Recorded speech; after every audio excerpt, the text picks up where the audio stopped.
কুমিরের মুখে কুকুরকে ছেড়ে দেওয়া হলো। একটা অবলা কুকুর, তাকে একটা কুমির টেনে নিয়ে যাবে, সে পিছনে বারবার তাকাচ্ছে, অসংখ্য মানুষ দাঁড়িয়ে আছে। খুলনার বাগেরহাটের পীর সাহেব খানজান আলী দরবার সামনে যে বিশাল দিঘি, সেখানে কুকুর খাওয়াচ্ছে কুমিরকে। কুমির কখনো তাকে মুরগি দেওয়া হচ্ছে, কখনো তাকে ছাগল দেওয়া হচ্ছে, এবং কুমির তীরে আসছে, মানুষ জিকির করতেছে। নাউজুবিল্লাহ, কি ধরনের শিরক!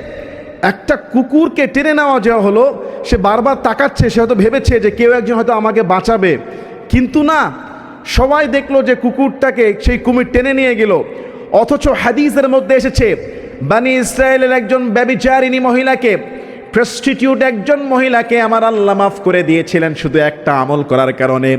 তৃষ্ণার্ত কুকুরের মুখে পানি দিয়ে পিপাসা মিটিয়েছিল, আল্লাহ সেই প্রস্টিটিউট ফিমেলকে জাহান্নাম থেকে মাফ করে দিয়েছেন। আল্লাহু আকবার! আপনি দেখেন, সেখানে আমি দেখলাম যে মুরগি দেওয়া হচ্ছে, সেই দরগার সামনে কুমির আসতেছে, তাকে ছাগল দেওয়া হচ্ছে, মানুষ সামনে দাঁড়িয়ে দাঁড়িয়ে জিকির করছে। নাউজুবিল্লাহি মিন যালিক! মানুষের ঈমান আকীদা কোথায় চলে যাচ্ছে? সম্পূর্ণ শিরক। এই কুমির এখানে থাকবে কেন? সে তো থাকবে নদীতে, নালায়, খালবিলে, তার রিজিক সে খুঁজে নেবে।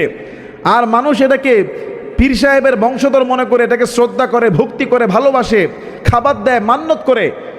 সেই এলাকার কি প্রশাসন নেই? সে এলাকার কি আইন শৃঙ্খলা বাহিনী নাই? যেটা সম্পূর্ণ শিরক। আমি নিজে দেখেছি, সেই মাজারে একবার মানুষ সেজদা করছে, সেখানে গিয়ে দরখাস্ত করছে, চাচ্ছে। অথচ মাজারে কোনো কিছু চাওয়া, সেখানে মান্যত করা, সেখানে সেজদা করা, আর মাজারের অধীনস্থ কুমির হওয়ার কারণে সেও পীর সাহেবের মর্যাদা পাচ্ছে। নাউজুবিল্লাহি মিন যালিক! মানুষের আকল বিবেক কোথায় চলে যাচ্ছে?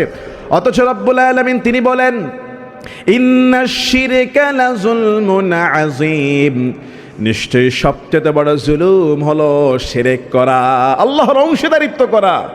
আপনি কোনো কিছু পাওয়ার উদ্দেশ্যে মান্যত করে সেখানে খাবার দিচ্ছেন, তাকে খুশি করছেন। এই ধরনের মূর্খতা, জাহিলিয়াত আমাদের সমাজের মধ্যে এখনও আছে। আমি বলবো, শিরকের এই সমস্ত আমলগুলোকে বন্ধ করে দেন, এগুলিকে থামিয়ে দেন। নতুবা ভবিষ্যতে দেখা গেছে আজকে কুকুর দিয়েছে, আগামীকালকে কোনো মানুষের বাচ্চা দিয়ে দিবে মান্যত করে, আগামীকালকে আরেকজনের ছাগল এনে দিয়ে দিবে, জীবন্ত মুরগি দিয়ে দিচ্ছে। কি আজীব তামাশা আমাদের দেশের মধ্যে ভাই! অথচ এই কুমির যদি নদীতে থাকতো, খালবিলে থাকতো, তার রিজিক সে নিজে খুঁজে নিত, তাকে এভাবে ধরে এনে এনে খাওয়ানোর দরকার ছিল না। মাইয়ুশরিক বিল্লাহি ফাকাদ হারামাল্লাহু আলাইহিল জান্নাহ। যারা আল্লাহর সঙ্গে শিরক করে, আল্লাহকে বাদ দিয়ে কুমিরের খুশি, মাজারের মান্যত করে মাজারের খুশি, মাজারকে সেজদা করে, কুমির দেখলে জিকির করে, তাকে ছাগল মুরগি খাওয়ায়া খুশি করতে চায়, আল্লাহ বলছেন ফাকাদ হারামাল্লাহু আলাইহিল জান্নাহ, তাদের জন্য জান্নাতকে হারাম করে দেওয়া হবে। ওয়া মাওয়াহুন নার, তাদের স্থান হবে জাহান্নামে।